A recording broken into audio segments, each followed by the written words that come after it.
ఆంధ్రప్రదేశ్లో కూటమి ప్రభుత్వం వర్సెస్ ప్రత్యర్థి పార్టీ అయిన వైఎస్ఆర్సీపీ పార్టీల మధ్య జరుగుతున్న ఒక పోరు హై పీక్ వెళ్తుంది. తాజాగా తెలుగుదేశం పార్టీకి సంబంధించి టీటీడీ లడ్డు వివాదం మనందరికీ తెలిసిందే.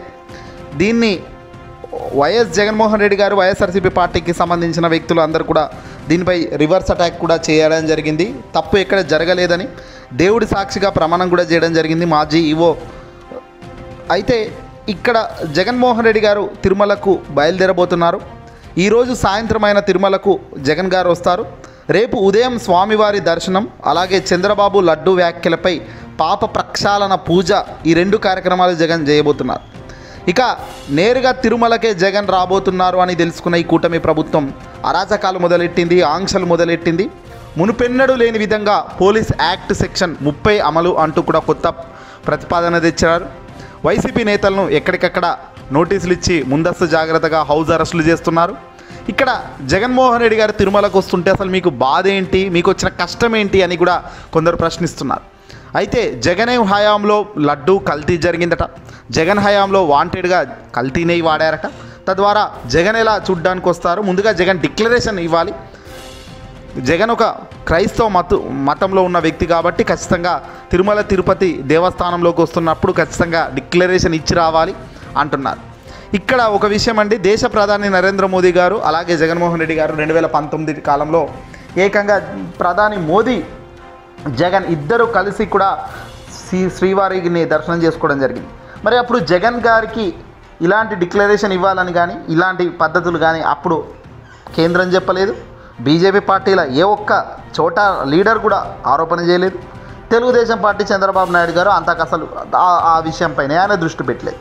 కానీ ఇప్పుడు మాత్రం ఖచ్చితంగా డిక్లరేషన్ అంటున్నారు. వాస్తవం ఏందయ్యా అంటే 2009 కాలంలోనే జగన్మోహన్ రెడ్డి గారు ఒక డిక్లరేషన్ ఇవ్వడం జరిగింది. తిరుమల తిరుపతి దేవస్థానం తన ఇష్టంగా తన మనసా వాచా కర్మన మనస్ఫూర్తిగా తాను దర్శనం చేసుకుంటానని, ఖచ్చితంగా తాను మనస్ఫూర్తిగానే తాను అడుగులు ముందుకు వేసి స్వామివారి దర్శనం కోసం తాను వస్తున్నానని కూడా తాను ఒక డిక్లరేషన్ అప్పుడే గతంలోనే ఇవ్వడం జరిగింది. అంటే పదే పదే ఇవ్వడానికి అది వేరే కాదు, ఒకసారి ఇస్తే సరిపోతుంది. అది 2009లో కూడా జగన్ ఇవ్వడం జరిగింది. మరి ఇప్పుడు ముఖ్యమంత్రి అయ్యాక జగన్ అనేక సందర్భాల్లో అనేక పట్టు వస్త్రాలను సమర్పించే సమయంలో కూడా జగన్ వెళ్ళారు. ఒక రాష్ట్ర ముఖ్యమంత్రి అలాగే ఆ ముఖ్యమంత్రి యొక్క కుమారుడు కూడా ముఖ్యమంత్రి స్థాయిలో ఇద్దరు వెళ్ళి తిరుమల తిరుపతి దేవస్థానంలో పట్టు వస్త్రాలు సమర్పించడం అనేది హిస్టరీలో ఎప్పుడు జరగలేదు. బహుశా ఫ్యూచర్లో జరుగుతుందన్న నమ్మకం లేదు. అది కేవలం వైఎస్ రాజశేఖర రెడ్డి గారి కుటుంబానికి సొంతమే. ఆనాడు రాజశేఖర రెడ్డి గారు, ఆ తర్వాత ఆయన కుమారుడు జగన్ ఇద్దరు కూడా పట్టు వస్త్రాలు సమర్పించుకున్నారు. మరి ఇలాంటి స్థాయిలో ఉన్న వ్యక్తి ఇప్పుడు ఒక్కసారిగా ఆయన డిక్లరేషన్ ప్రకటించాల్సిన పరిస్థితిని కూటమి ప్రభుత్వం ప్రస్తుతం చంద్రబాబు చేస్తున్న ఈ పరిపాలనలో భాగంగా కనబడుతుండడం బాధాకరం. అయినప్పటికీ ప్రజలు వీటిని అంగీకరించే పరిస్థితుల్లో ఉంటారా? ఖచ్చితంగా ఉండరు. ఇవన్నీ కూడా అతి చేష్టల కిందికే వస్తాయి. పైగా కేంద్రంలో మోదీ సర్కార్ గతంలోనే దేశ ప్రధాని గ్రీన్ సిగ్నల్ ఇచ్చారు జగన్కు. ఎలాంటివి అవసరం లేదు, నాతో చేయి కలిపి నువ్వు రావాలి, ఇద్దరం కలిసి దర్శనం చేసుకోవాలని. పైగా దేశ ప్రధాని నరేంద్ర మోదీ ఆ రోజు కాన్వే దిగి ఒక 2 నిమిషాలు జగన్ కోసం వెయిట్ చేయడం కూడా జరిగింది. ఆ రోజు జగన్మోహన్ రెడ్డి గారి కాన్వే కాస్త వెనక్కి ఆగి జగన్ నడుచుకుంటూ వస్తున్న సమయంలో సైతం మోదీ గారు స్వయంగా ప్రధాని హోదాలో, దేశ ప్రధాని హోదాలో మోదీ గారే స్వయంగా ఆగారు. మరి అప్పుడు దేశ ప్రధాని జగన్కు గ్రీన్ సిగ్నల్ ఇచ్చినట్టు కాదా? తిరుమల తిరుపతి దేవస్థానంలో ఇలాంటివి కొత్త నూతన అధ్యయనాలు చేయడం ఎంతవరకు ధర్మం? చేసిన పాపాలు చేసింది ఎవరు చేశారన్నది ఆ దేవుడికి తెలియదా? కల్తీనే కలపలేదురా బాబు అని వీళ్ళు మొత్తుకుంటున్నా ఏకంగా ప్రస్తుతం ఉన్న టీటీడీ ఈవో శ్యామలరావు సైతం ఆ 4 ట్యాంకర్లలో కల్తీనే ఉన్నది వాస్తవం అయినప్పటికీ ఆ కల్తీనే వెనక్కి పంపించామని ఆయన చెప్తున్నా, లేదు కలిసింది, అది తినేశారు అని చంద్రబాబు పవన్ కళ్యాణ్ ఊదరగొడుతున్న మాటలకు ధర్మం ఉందా? లేదంటే జగన్ మనస్ఫూర్తిగా తాను ఇన్ని రోజులు 5 ఏళ్ల పరిపాలన చూసాము, తిరుమల తిరుపతికి దేవస్థానం మంచి చేసే అడుగుల్లో ఆయన ముందుకు ఎన్నో కార్యక్రమాలు తీసుకొచ్చారు. మరి వీటిని చూస్తున్నాం. ఇక్కడ ఎవరు న్యాయం ధర్మం వైపు ఉన్నారు, ఎవరు అన్యాయ పాటలు క్రీడలు ఆడుతున్నారు అన్నది దేవుడికి తెలియదా? మనకందరికన్నా గొప్పగా. పైగా డిక్లరేషన్ పేరుతో ఆడుతున్న డ్రామాలకు ఎంతవరకు కరెక్ట్? జగన్పై కూడా కుట్ర చేస్తున్నారు.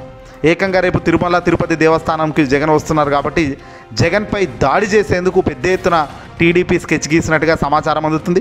దీనికి సంబంధించిన వైఎస్ జగన్మోహన్ రెడ్డి గారు వైఎస్ఆర్సీపీ పార్టీకి సంబంధించిన వ్యక్తులు ట్విట్టర్ వేదికగా ట్వీట్లు చేయడం, అలాగే సోషల్ మీడియా హ్యాండిలింగ్ ద్వారా క్లియర్ సమాచారం కూడా వీళ్ళు ఇస్తున్నారు, మనం చూస్తున్నాం. అంటే దీని అర్థం ఏంది? జగన్ ఏదో చేయాలనో, భయపెట్టాలనో, దాడి చేస్తారనో, ఆ దాడి చేస్తే వచ్చే నష్టం కూడా ఎవరికి వస్తాయి? వైసీపీకి సంబంధించి అందరినీ హౌస్ అరెస్టులు చేస్తున్నారు ముందస్తుగా. చేయాల్సిన అవసరం ఏముంది? నేతలకు నోటీసులు ఇవ్వాల్సిన అవసరం ఏముంది? అంటే కేవలం భయపడుతున్నది ఎవరు? నిజంగా తప్పు చేసిందే వైసీపీ వాళ్ళు అయితే, తప్పు చేసిందే జగన్ పార్టీకి సంబంధించిన నాయకులు అయితే, తప్పు చేసిందే జగన్ అయితే, మరి ఎందుకు జగన్ని ఇబ్బంది పెడుతున్నారు మీరు? ఇదంతా కూడా రాజకీయ కక్షలో భాగంగానే కనబడుతుంది తప్ప మరొక అంశం లేదు. ఏదేమైనప్పటికీ తారాస్థాయికి పోయిన ఈ అంశం రేపు జగన్ తిరుమలలో దర్శనం తర్వాత ఏం జరుగుతుంది, దర్శనం చేసుకునే సమయంలో ఏం జరుగుతుంది, దర్శనానికి పోయే ఈరోజు సాయంకాలం ఏం జరుగుతుంది అనేది చాలా ఉత్కంఠంగా మారింది. చూడాల్సిన అవసరం అయితే ఉంది.